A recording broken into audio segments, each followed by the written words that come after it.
jëm ci wàllum xibaar ci biir réew mi rawatina nag fii ci Ndar Géej nu ñu koy defee nag saa su nekk di seen émission boo xam ne yéen a tànnal seen bopp di heure de vérité nag suñu ko waxee dafay waxtaanee ak lépp loo xam ne daal askan wi dina ko soxla waaye itam dana ko yittewoo des koy waxtaanee fii autour du table ma ci ànd ak nag saa su nekk ki nga xam ni moom moo di Moussa Diagne ñu gën ko xàmmee ci Colombo mu nekk nag taskat xibaar boo xam ne kenn dootu ko natable fii ci Ndar Géej ci rawat nag ci biir réew mi wërngal këpp moom la ngeen di seen noonu mu daal di toog jàkkaarloo ak askanu télé Ndar la télé des grands événements grand Moussa Diagne maa ngi lay nuyu di la ziar bu baax a baax.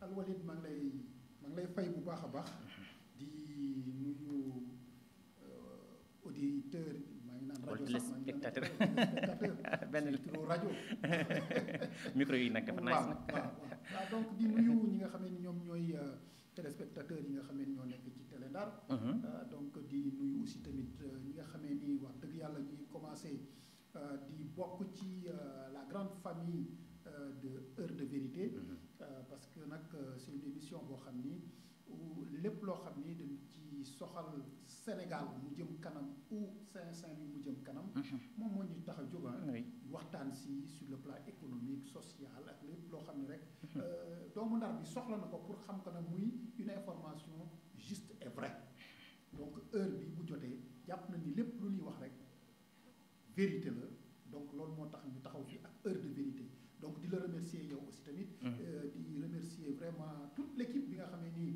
mooy équipe bu heure de vérité ñoom tamit nekk ci gannaaw ils ont tout fait pour que vraiment mun am plateau bu mucc ci ay bi nga xam ne nii moom la ñuy gis ci heure de vérité gannaaw nuyu nag maa ngi nuyu aussi tamit toute ma famille jërëjëf Moussa Diagne di ab taskatu xibaar kon ba tey ñu wéy si seen suñuy émission ñu jaajëfal nag bu baax a baax grand Moussa mooy suñu mbokk internet yi ak téléspectateurs yi nga xam ne jamono ji fu ñu mënti nekk ci biir réew ak ci bitim réew ñu ngi seetaan seen émission fii ci télé Ndar la télé des grands événements kon ñu daal di door rek liggéey bi grand Moussa ñu gis ne ci biir semaine gi ñu nekk daanaka am na gouvernement bu bees gi nga xam ni élément jëwriñ ji di Ousmane Sonko daal dina ko biral sa jàngat bu njëkk ci bile nouveau gouvernement. waaw Alwalid donc maa ngi lay remercier d'abord ci question bu am solo bi nga xamee ni dugal nga ko parce que nag actualité oblige dañu jóge ci pas du tout remaniement moi je n'ose pas le dire réaménagement donc parce que c'est le mot exact waaw man pour man réaménagement la parce que ni PM wax ñu ngi jóge ci un démissionnaire donc muy le nouveau maire de Dakar qui doit aller à Dakar pour être le maire donc comme démissionnaire rek muy Abass Fall donc il fallait def benn réaménagement tout de suite trouver quelqu'un koo xam ni dina ko mën a remplacer et par la même occasion xoolaale des ajustements un peu pour que vraiment ñu mën a gën a labbaliwaat fas bi. parce que lu ñu ci gën a gis sax mooy. ñu jëlee enseignement supérieur ñu yóbbu ko environnement ñu jëlee diw ñu yóbbu la coppal. coppee voilà genre permutation. permutation yi nag est-ce que ça veut dire que ni du côté de l'enseignement supérieur doxul woon donc il fallait tout simplement indi un professeur d'université également parce que c'est deux universitaires donc jóge environnement ñëw. enseignement supérieur donc loolu pour man terrain connu la pour ce tout nouveau ministre donc pourquoi ñu génne fa l'ancien ministre qui commençait à prendre ses marques parce que nag wax dëgg yàlla ñu ngi jógee tout récemment sur très grande rencontre des universitaires donc mu nekkoon benn assise bu rëy sur l'enseignement supérieur moi je pense que ni conclusion yi ñu fa jëloon conclusion yu baax la conclusion yoo xam ne yu am solo la mise en œuvre bi moom moo desoon donc mise en œuvre boobu moi je pense que ni on pouvait woon aller bàyyiwaat le ministre mu continuer Abdourahmane Diouf continuer un peu ci mise en œuvre parce qu'il maîtrise aussi l'enseignement supérieur non il maîtrise il est professeur donc moom il maîtrise mais xam nga il suffit pas d'être professeur pour mën a gérer l'enseignement supérieur parce que enseignement supérieur dafa laaj background. dafa laaj koo xam ni tu as des idées claires pour aller fi nga xam ni moom nga jëm parce que c'est pas facile de gérer l'enseignement supérieur. J'en connais un peu quelque chose parce que j'ai fait au moins 2 ans donc à l'université Gaston Berger de Saint-Louis comme responsable là-bas. Donc xam naa ci dara. mën naa ci wax parce que xam naa ci. Donc pour man Abdourahmane devait continuer. Pourquoi on l'a enlevé? Ça me pose encore des problèmes. Parce que c'est quelqu'un koo xam ni depuis son arrivée quoi qu'on puisse dire il était en train de changer le visage de l'enseignement supérieur. maanaam indi ay coppite ci et puis en douce et parce que xam nga loo gis ci àdduna aussi tamit gis nga les réformes là mën na nekk mais c'est des réformes yoo xam ni c'est des réformes progressives des réformes yoo xam ni da nga koy def te doo blessé parce que réforme boo gis dafay am ay problèmes moom nag il a su en réalité vraiment aller vers ces réformes là aller vers ces enseignants chercheurs ak lépp loo xam ne dafa jëm ci les centres universitaires les œuvres universitaires les CROUS donc maîtrise am na commencé na woon na am maîtrise. c'est vrai. Donc moi je pense que ni il fallait. est-ce que duñ commencé waat kon encore à zéro wala day doon continuité. ça est-ce que du tout à fait da ngay parce que moom ni muy amee la compréhension des choses parce que fekke na ba ñu koy tabax. bokkul ak ki nga xam ne dafa ñëw fekk ñu tabax affaire bi def fondation yi ba pare. maanaam ligne de conduite bi day xaw des. balaa muy jëlaat markam. ça va prendre du temps. c'est vrai te loolu arrangé wul nit ñi. arrangé wul l'enseignement supérieur. enseigner en réalité il suffisait tout simplement am na yenn détails yu ndaw yoo xam ni au niveau des syndicats yooyu tel que ay prime de logement ay affaires yooyu nga xam ne dafa waroon nekk en vigueur yooyu noonu bu kii ñëwee il va falloir muy nekk di càmbaraat wala muy te aussi souvent dañuy wax naan ay ministre de l'intérieur def autant pour ministre de l'enseignement supérieur souvent day am ay postes yoo xam ne politique la est-ce que du indi tam ay yenn saa yi jiixi jaaxa diggante ku fa nekkoon ak ñi fa ñëw jamono ji aussi. waaw mais vous savez enseignement supérieur loo fa indi sa nit mënul passer directeur CROUS les CROUS là mënul ko passer. ok mënul passer loolu parce que le poste de recteur maintenant après la candidature la. donc tu ne peux plus se lever yeewu rek. jël ñu la neex fal naa tel recteur wala non ce n'est plus la peine ce n'est plus possible. maintenant c'est des choses yoo xam ni. yu ñuy teg ci table bi ku ko mérité moo koy gagné. donc les CROUS nag souvent nag c'est important. c'est important mais boo xoolee CROUS ñi fi nekk nii muy Sénégal yëpp c'est des gens de Pastef peut-être xëy na tu vas enlever un responsable de Pastef et mettre encore un autre responsable est-ce que jar na ko. je ne le pense pas. je ne le pense pas et ces gens-là sont en train de travailler. de faire leur preuve ci li nga xam ne moom mooy l'enseignement supérieur. mel na aussi tamit l'environnement en réalité man là j'avais quelques doutes. C'est-à-dire parce que l'environnement au Sénégal on avait l'habitude d'avoir des ministres yoo xam ni à la hauteur de leur mission. Sincèrement maanaam ñoo xam dañ ko xam scientifiquement dañ ko xam ku mel ni ñoom Abdou Karim Sall. ñoom dañ ko maîtriser ay Thierno Lo ñi nga xam ne ni dañ fi nekkoon. am na ku fi nekkoon ku mel ni arabe kooku noonu taw ma je ne sais pas un Sénégalo-tunisien xaw ma kii waay taw ma xees nii tamit nekkoon na fi temps Abdoulaye. waaw Ali Aïdar. voilà Ali Aïdar. Ali Aïdar. y a aussi tamit kii le waxoon naa ko fii léegi nii. l'ancien du PDS. Thierno Lo. non te mu dëkk fële à Darou Mousti. Modou Diagne Fada. waaw donc mais y avait Djibo Leyti-Ka. ñooñu en réalité y a même Bibi Baldé. donc ñoom ñëpp nekkoon nañu à la tête du ministère de l'environnement et là on avait vu que ça bouillonnait du côté des partenaires du côté des parcs du côté reboisement le ministre là sincèrement j'ai rien contre lui parce que je ne le connais même pas mais j'ai comme l'impression que sa mission était tout simplement les reboisements c'est bien les reboisements mais travailler sur l'environnement, parce que l'environnement c'est global, c'est beaucoup de choses réunies dans ce ministère-là. Aujourd'hui, moi j'ai comme l'impression boo xoolee au parc de Djoudj, le parc de Djoudj meurt à petit feu. boo xoolee des parcs comme la Langue de Barbarie. dama dégg sax nit ñi sax di tudd léegi parcs yi au niveau de Saint-Louis. Il y a presque pas de politique boo xam ni tu le sentais du côté des parcs. On les sent pas. On les sent pas. Donc moi j'ai vu presque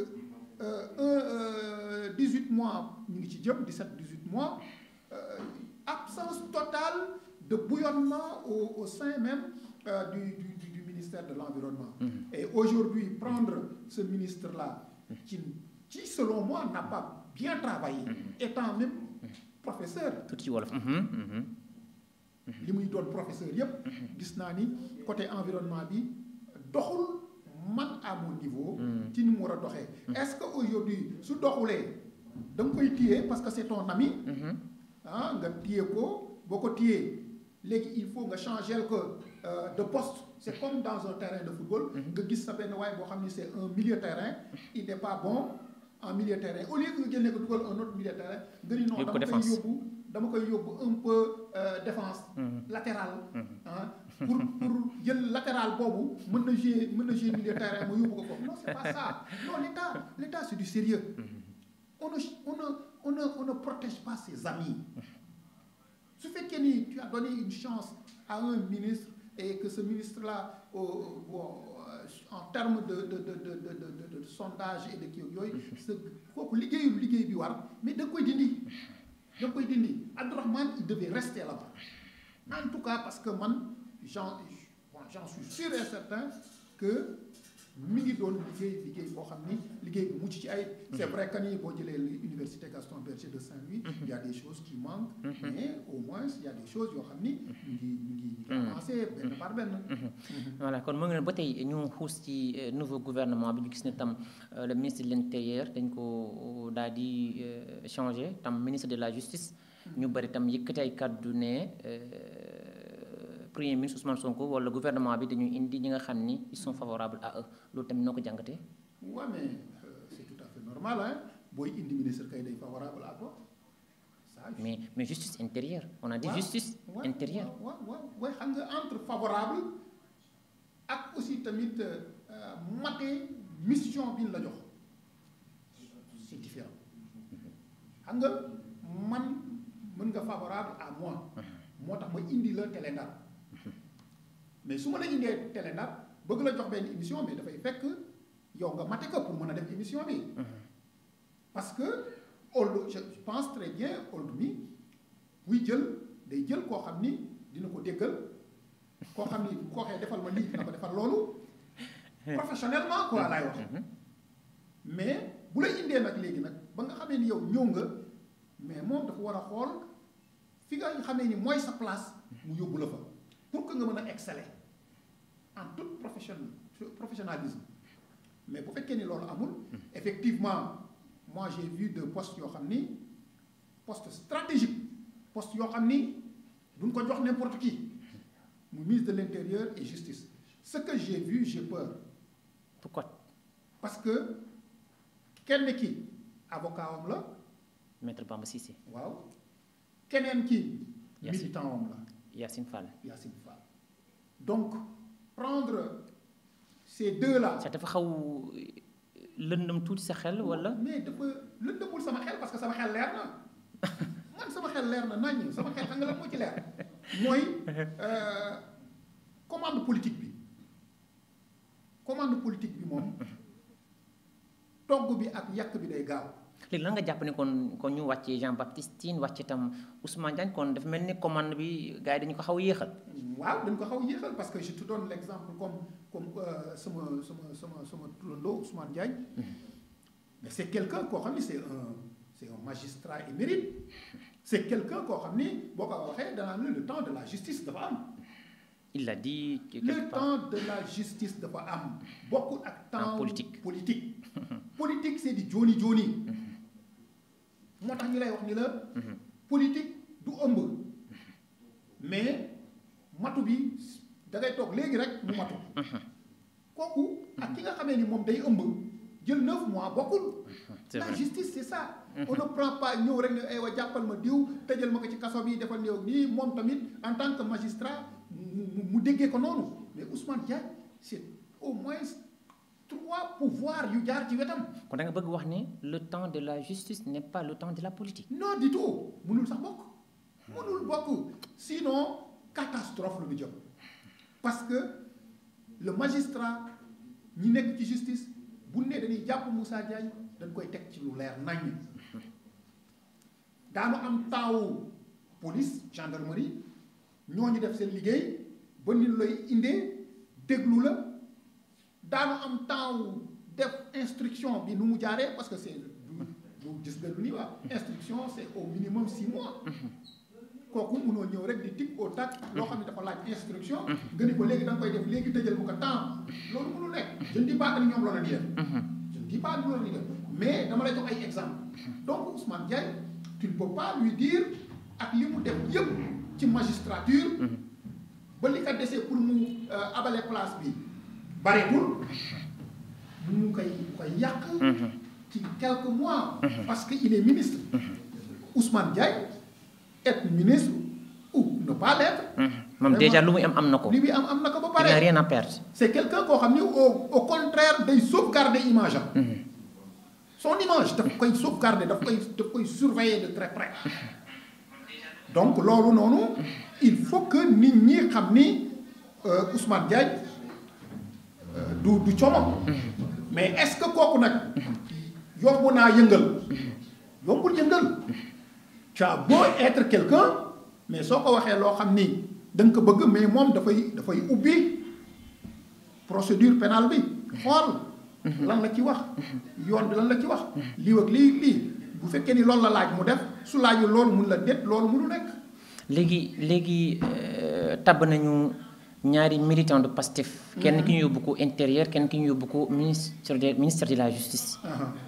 léegi askan yu bëri ñu ngi génn di àddu ci lu ni mel. est-ce que aussi mun na am contraire bi aussi ñoom ñu ñëw def seen liggéey comme il fallait. waaw bien sûr xam nga doomu aadama aussi tamit souvent ñun dañuy gaaw a wax nag. dañuy gaaw a wax. c'est vrai. est-ce que Bamba bi ñu jël yóbbu ko ministère de l'intérieur. c'est bien Bamba. mais kooku aussi tamit am na lu mu war a sauvegarder ci image am c'est un avocat. parce que nguur day jeex aussi. oui te nit ñi ñu ngi koy xaar xam nga tey jii man mi nga xamee nii. man mii wala keneen ak keneen ñu ngi wax naan waa ji du moom moo doon nekk ci ay affaire Sonko di ko kaasal. kii kon du moom mooy. te fu Ousmane Sonko nekkoon mooy woon toog foofu. waaw ma nga fa toog donc déjà moom nit ñi catégoriser nañ ko ba pare. jël nañ ko tekk ci catégorie Ousmane Sonko. c'est vrai c'est vrai. moom war na xam loolu. ba pare mu jóge ci une famille boo xam ni de la justice ñooñu aussi tamit ay njabootam ñoom dañu toog ci nen parce que ils vont dire est-ce que en réalité waa ji na fexe tout ba mu bañ a ternir l'image de la famille. Mais ces deux choses-là peuvent aujourd'hui mu remettre que en cause ci beaucoup de choses yoo xam ni moom la war a def gis mu war a xam ni les Sénégalais ñu ngi may xaar parce que ñoom ñëpp jàpp nañ ni man fu premier ministre waxee rek damay dagg ça peut ne pas être comme ça aussi. Ah oui. mais Yacine aussi tamit même bu fekkee nii elle est militante. fi mu nekk nii bañ nañ ko buñ koy wane dañuy wane lu ñu koy mandargale c'est des balances. ñaari plateau plus glaive. donc loolu ñu koy mandargale. moom bu ñëwee ba toog. ci xelam ak bu gàtt war na wax ni man kat. dañ ma sas fii ñu may indi nii dañ ma sas. te lu tax ñu tegal ma ñaari plateau mooy que affaire bi te plateau bi amul fenn fu mu dëngee. dafa yam dafa équilibré.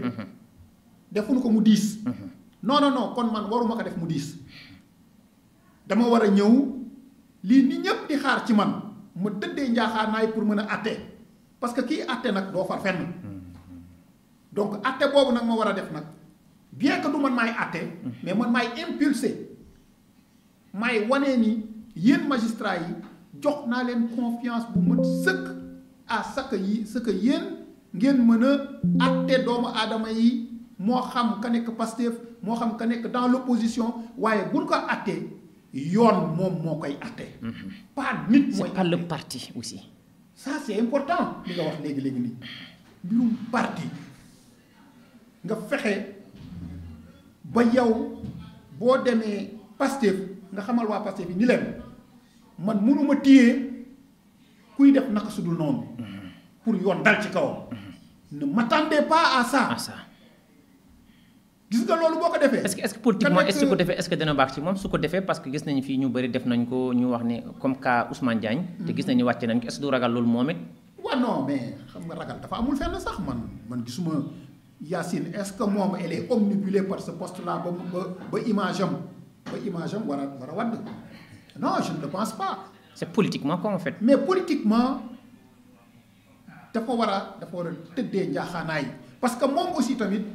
dafa ñëw fekk fi ay ministre suba daf fi mu remplacer leen moom suba daf fiy jógee te chacun ku ci nekk ci àdduna bëgg nga man boo nekkee fenn boo ko jógee ñu lay fàttaliku. c'est vrai mais tey jii yow Chérif yaa ngi Télé Ndar du yow yaa fi njëkk du yaa fi mujjee mais bëgg nga boo demoon bay jógee Télé Ndar mais fu gars yi toog ñuy fàttaliku nga am nettali gu rafet nettali gu rafet c'est ça qui est important.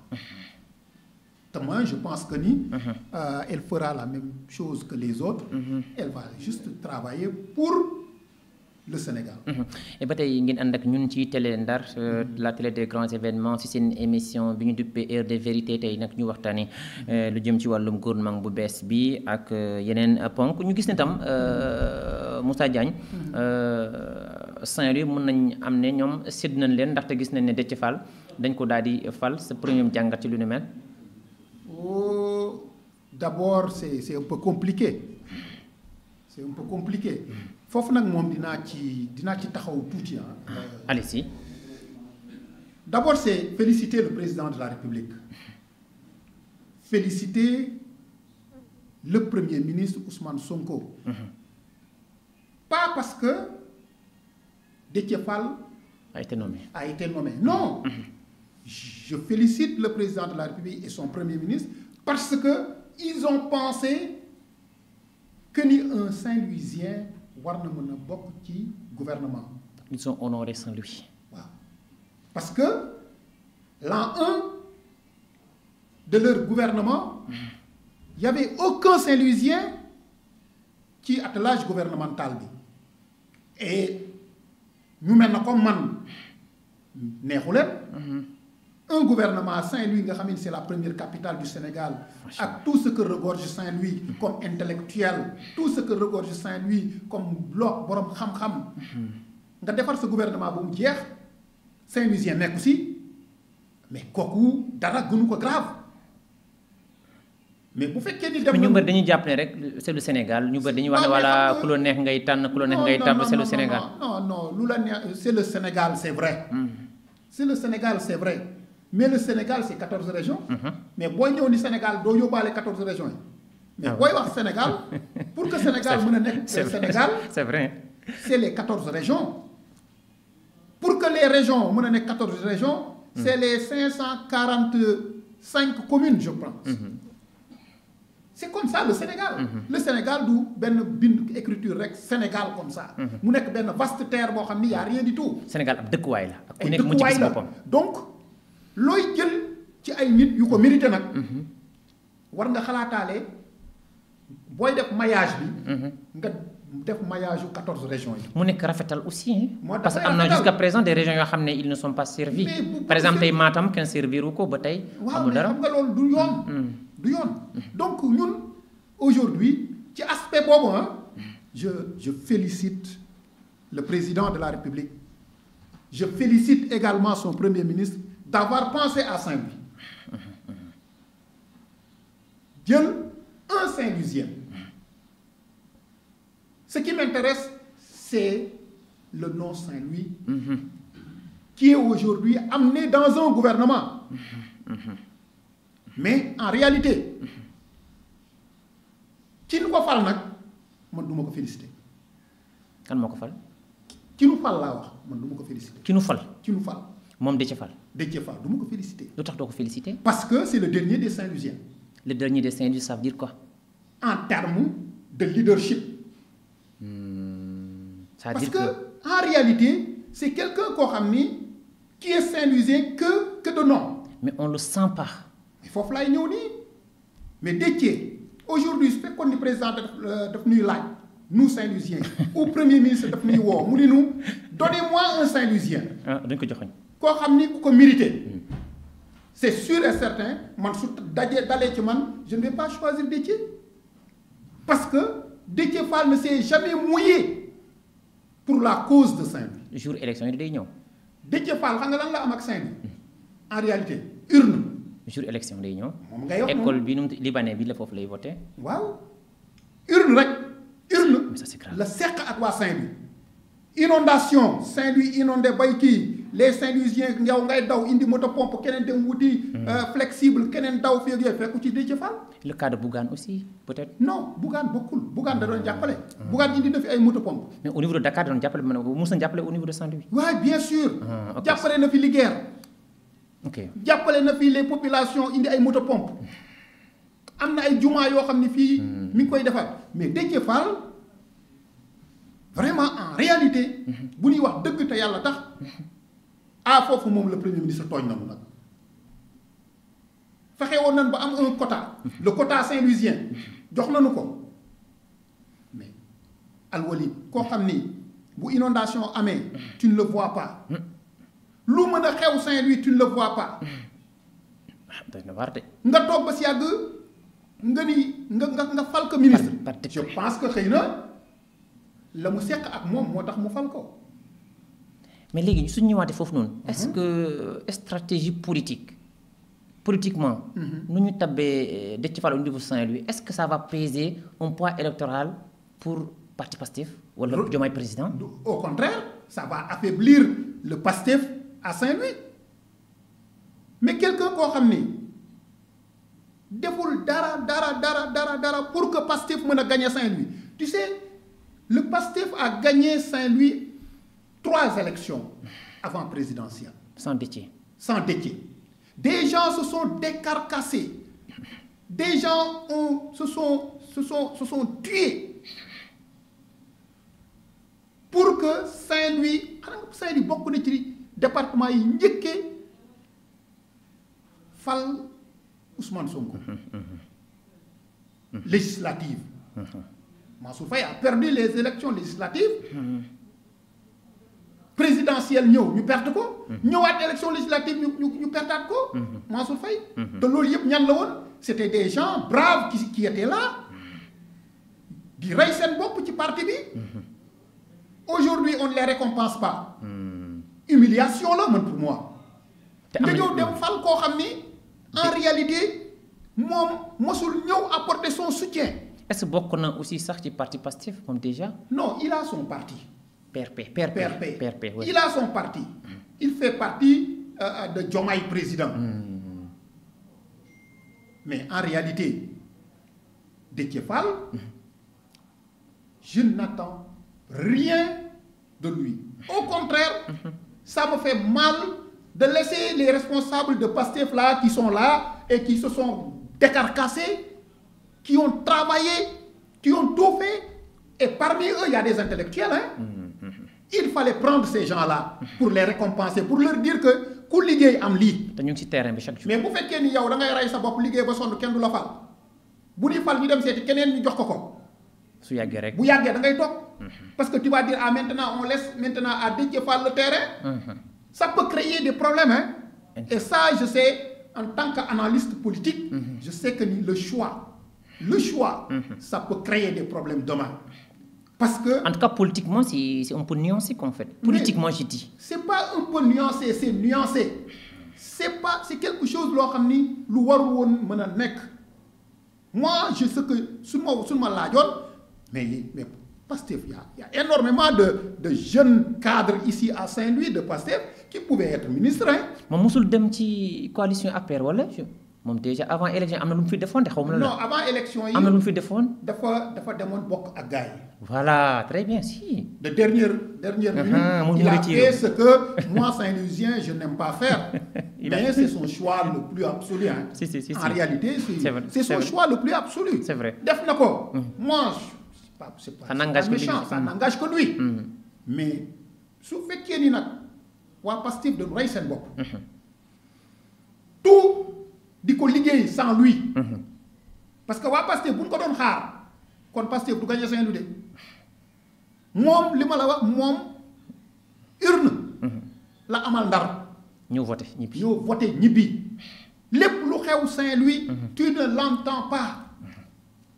mais quoi qu'on puisse dire mais qu'est-ce qui se passe en réalité pour que au sein de Pastef ces gens qui sont là. waruñu mën a nekk responsable. kon kay c'est un signal fort pour dire ndegam parti Pastef ñoo wóoluwul ñii fi nekk nii. pour fal leen. astama mairie de Saint-Louis bu ñu ñëwee.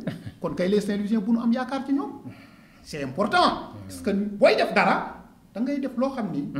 ëllëg ñoom bu ñu taxawee ak seen ay nawle. gars yi du leen xas.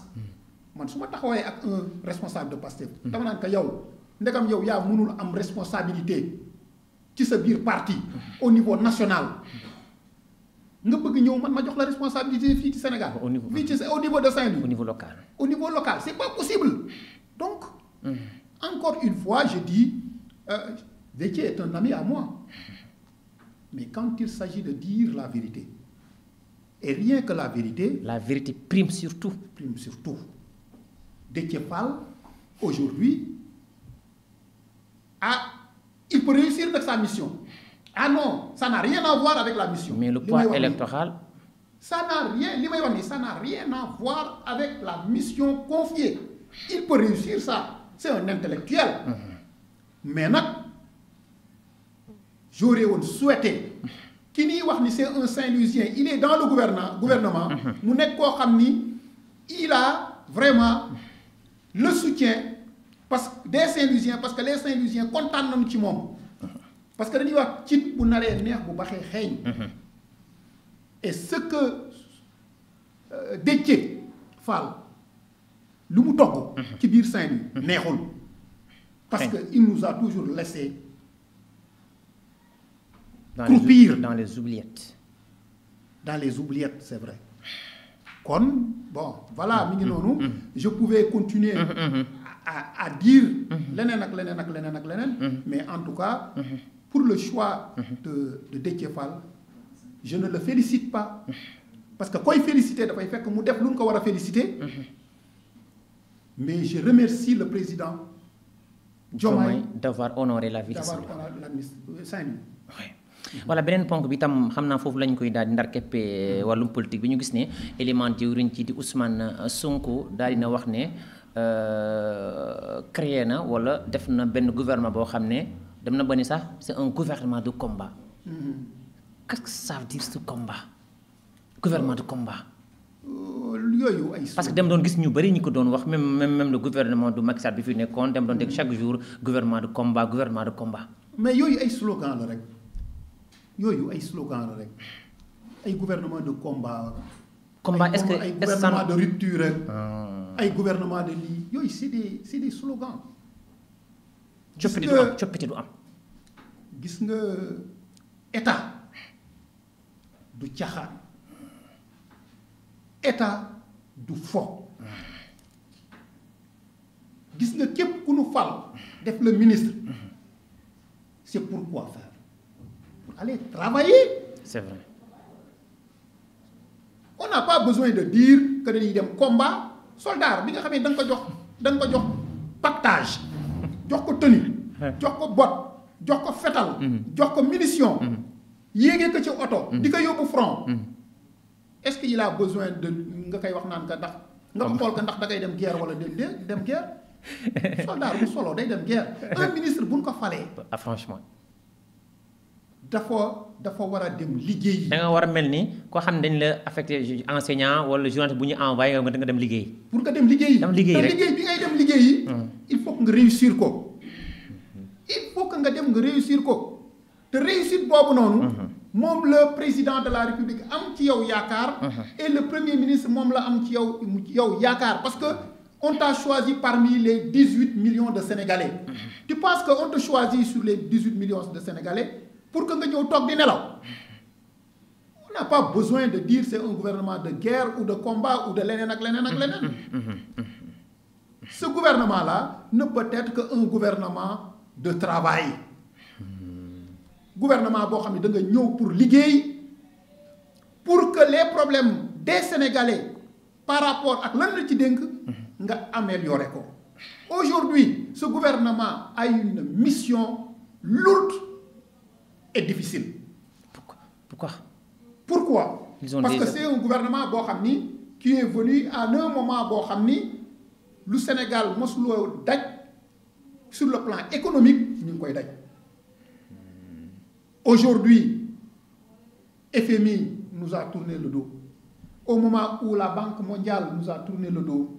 Au moment où, au sein même de la CEDEAO, pour que ñu mën a def ay jéego am bor, c'est tout un problème. Des levées de fonds.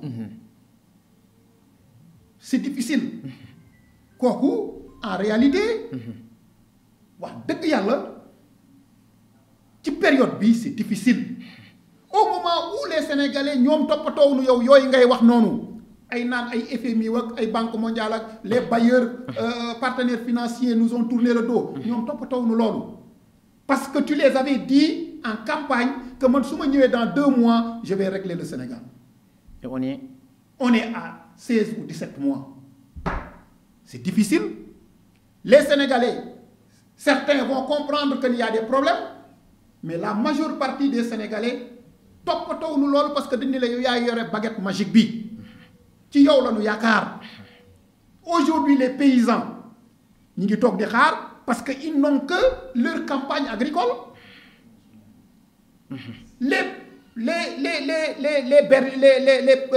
les éleveurs sa mbokk yi. ñoom aussi tamit ils n'ont que leur bétail. il faut que ñu am fourrage bu doy. man commencé naa naan soow temps yi moom. te fourrage yaa ngi koy amee ci nawet bu baax. nawet bii jaar na yoon nag bii pas moom macha allah bii jaar na yoon. de maa ngi commencé naan soow man maa ngi naan soow. insémination artificielle. yi ñu war a def pour que les ñuy croiser les kii là les vaches. ak yeneen ak yeneen il faut une bonne politique de l'élevage. quand tu n'as pas une bonne politique de l'élevage. tu n'as pas les résultats escomptés. doo am. soow bu doy boo amee soow bu doy te amoo ay unité de production yu doy yoo xam ne ñoom daanu mën a conserver defar soow bi di yàqu mais soow bi day yàqu comme ça comme ni nga gis à Linguère parce que dañ koy tuur par exemple ñun suñu zone fële Fuuta bi gars yi su fe soow bi bëree duñu am après dañuy obligé tuur ko effectivement ñu koy tuur aujourd'hui loolu yëpp da nga nit ñi dañ la ci yaakaar mais yaakaar bi gën a rëy c'est l'emploi des jeunes le taux de chômage nga xamee ni ANSD li mu joxe au Sénégal c'est un taux de chômage boo xam ne de 34% au niveau national. 16% des jeunes ñu ngi taxawaalu plus 12% des gens yoo xam ni adultes la ñu ngi toog di xaar ce taux là c'est un taux très élevé. dañ la yaakaar en tant que gouvernement. plus les embarcations aussi. dinaa ñëw ci loolu parce que maa ngi ci chômage bi. boo ñëwee ci chômage bi fii à Saint-Louis on n'a pas des chiffres exacts ñu ngi may wax ni ma heure bi presque jot na 5 minutes mais ma tënk ko. mais boo xoolee Saint-Louis le taux de chômage cumulé ak l'inactif mooy ñi nga xam ne dañu toog liggéeyuñu moo xam jàngunu école moo xam ne amuñu formation professionnelle plus les jeunes. On est à 52%. Mais El Walid loolu lu rëy la. ah oui 52% dans la région de Saint-Louis. ñaari région ñoo ëppalee Saint-Louis boo demee Matam c'est à 57%. 57%. te Podor déjà Saint-Louis la bokk te Podor mën na nekk région ëpp na Saint-Louis. mën na nekk région. oui nga ñëw Matam taux inactif ak chômage bi boo leen boolee c'est 57%. nga ñëw Saint-Louis c'est 52,8%. sur 100. nga ñëw Ziguinchor moo ko ëppale 53%. xam nga kooku c'est grave et aujourd'hui lan la état bi nga xamee ni tey jii mi ngi nekk ci ay difficultés nga xamee ni économie ça bat de l'aile naka la ñuy fexee ba taux de chômage boobu ñu fexee ba convertir que ba nga xamee ni xale yi dañuy liggéey c'est pas facile. léegi au niveau de Saint-Louis jeunes yi naka la ñu mën a xeexee chômage bi au niveau de Saint-Louis. waaw mais ni nu ma de parce que dafa am ñaari secteurs yoo xam ni ñoom ñoo fonctionné wul à Saint-Louis. À Saint-Louis tu as la pêche et le tourisme. Le tourisme les hôtels tëj nañu. man léegi damay gën a dégg sa gars yi di wax na Île Saloum la ñuy gën di dem par rapport ak. waaw mais parce que la destination Saint-Louis ne vend plus. Saint-Louis la ville tricentenaire la ville classée patrimoine mondial de l'UNESCO. Capitale Afrique occidentale française. La première capitale de l'Afrique occidentale française. Mais aujourd'hui cette ville-là est une ville ñu baal ma ci. fantôme. Cette ville fantôme que Saint-Louis est kan moo ko provoqué parce que économiquement Saint-Louis souffre la pêche ne marche pas ça crée.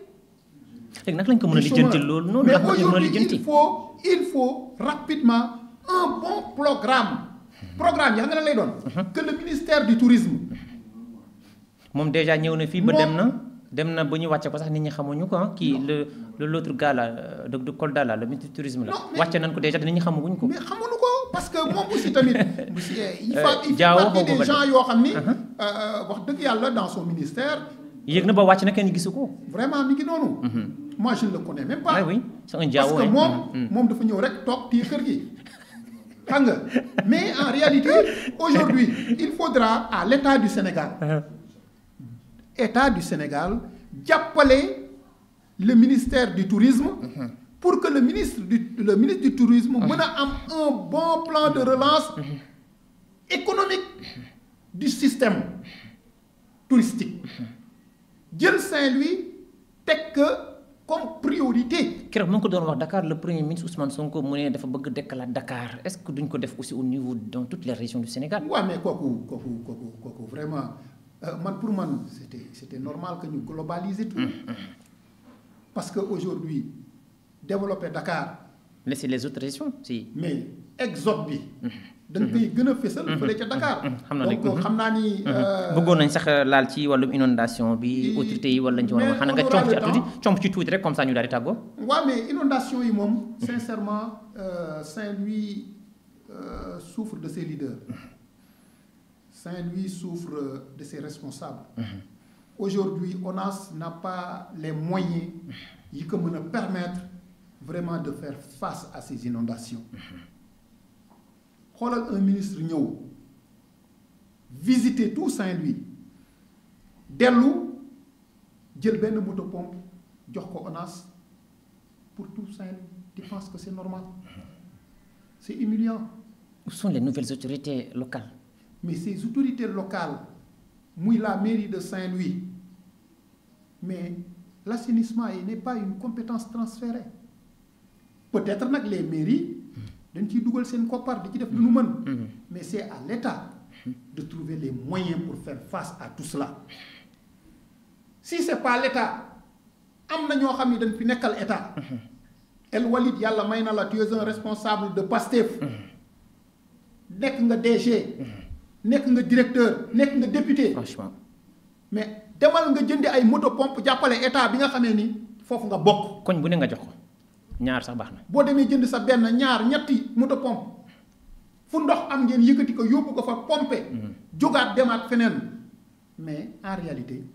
on ne les voit pas sur le terrain. les populations ñoom ñooy demal ak seen propre moyen wu bopp. ah dégg naa de fan yële parce que nit booy wax da ngay wax dëgg te yàlla tax. j'ai entendu que ni Diarra. Diarra am na ay waaw. la directrice loolu la mu jël di ci jàppale doomu aadama yi ça c'est je l'ai entendu. c'est important. mais on a un député bu nekk Ngalel tu ne sens même pas que ni sax moom député Ndar la. je sais pas si c'est femme Bachir Ba su ma jumale. oui oui. la dame là mais c'est comme si moom député national la. elle n'est pas députée de Saint-Louis. moi je ne la connais pas. buntu këram sax. terrain ndox moo ko wër. tu penses que ni loolu c'est normal moom en tant que député du Sénégal këram dañ koy pompeel ndox mi te moom moo war a mën dem jënd ji pompe mais jàppale les populations de Ngalel bi mu nekk bokk mais où sont les autres députés où sont les ministres les DG là à part Diarra bi ma dégg ñu ne mi ngi def lu mu mën parce que daf ko def moo tax ñu wax ko. bu ko deful woon duñ ko wax ñun Diarra xamuñu ko sax mais nag bu fekkee ni dafa def da nga naan ko def nga. wax ko waaw góor pour que ëllëg. moom génn na fi dem sur le terrain ci dëkk koñ yëpp presque dem na ànd ak DG Lonase. mais où sont les autres moom kese nekk fi DG. il y a d'autres DG qui sont là. mais ces DG là tu ne les vois pas et j'en suis sûr et certain. bis na bu ñu demoon na ba ñu campagne a ngi ñëw tous ces DG là vont revenir encore. ñuy naan ataaya di lëng population yi. di kaf ak ñoom di réew ak ñoom. comme ni Sénégal rek mel rek ci wàllu politique. su ma la soxlaa raamal la. su ma paree pousse échelle bi. su ma paree këdd la. su ma paree fermer sama portable. boo may woo ma nekk boîte vocale. bari na ci de. c'est ça la politique au Sénégal. donc vraiment heure bi jot na. ñu ngi def signe on voulait woon gën a approfondir sur le chômage des jeunes. mais incha allah ci émission bi di ñëw on va beaucoup parler donc des opportunités wala jeunes yi naka la ñu fexe ba ñu liggéey. emploi des jeunes autre point yi nga xam ne nii ça intéresse les Saint-Louisiens. que mën nga tàggatoo foofu. waaw bon maa ngi lay remercier d'abord El Walid ci pertinence bi nga xam ne nii moom ngay conduire des mains de maître l'émission vraiment ni nga nekk ndaw boo xam ni am naa ci yow yaakaar parce que tu as des assises. c'est pas pour te flatter. mais incha allah yàlla baax na yàlla gën a defar lépp. mais remercier aussi tamit képp koo xam ni yaa ngi doon déglu. su fekkee ni kàddu gi am na ci lenn loo xam ni ça a heurté les gens. jubluwuñu si pour gaañ kenn. mais jubluwuñu si aussi pour xarab kenn. mais dañ ci jublu pour wax dëgg te yàlla tax parce que dans ce pays là. on a comme l'impression les gens yi nga xam ne ñooy wax dëgg ils ont des problèmes. te pourtant. ki nga xamee ni mooy fen moo war a am problème ci Sénégal kii wax dëgg moom dafa war a tëdd nelaw man suñ ma laajee kan mooy old dama koy waxal ni mu mel du ma ko tricher du ma ko wax loo xam ni gëmuma ko parce que à partir de là-bas si le old di mën a defaraat toogaayam parce que dëgg yi ñuy wax fii yëpp c'est pour permettre à ce que ki ñuy waxanteel ak ki nga xamee ni moom la ñuy incriminer pour mu defaraat toogaayam parce que c'est comme ça où le Sénégal war a mën a développer. te tout ce qui est pour le développement de Saint-Louis on est pour et tout ce qui est pour le développement de Saint-Louis on est également pour mais lépp lu koy yàqal dañuy taxaw ci sa kanam dressé wu contre loolu merci beaucoup. jërëjëf kon cant ak ngërëm ñeel na la mu doonoon Moussa Diagne et Colombo di taskatu xibaar nekk tam fii saa su nekk ñuy ànd ci seen émission bi ñu duppee heure de vérité nag su jotee dañuy waxtaanee lépp loo xam ne soxla na biir réew mi rawati nag fii ci bëtu gànnaar ba fi nga xam ni moom moo di Saint-Louis du Sénégal waxtaanoon tey nag ci gouvernement bu yees bi nga xam ne élément jëwriñ ji di Ousmane Sonko daal di nag tabb ne ab gouvernement la boo xam ne gouvernement de combat la day xeex dana liggéey waxtaan ak ay ponk yu bëri waxtaan tam ci wàllum emploi des jeunes au niveau local kon di jaajëfal ñëpp ñi nga xam ni ñu ngi doon seetaan Télé Ndar la télé des grands événements ñu ngi leen jaajëfal bu baax a baax fu ngeen mënti nekk ci biir réew mi di jaajëfal tam mboolem équipe Télé Ndar bi nga xam ne ñoo nekk ci gannaaw ba lépp mën a yem di leen jaajëfal bu baax a baax kon di leen jox rendez-vous bu beneen yoon su neexee sunu boroom asalaamaaleykum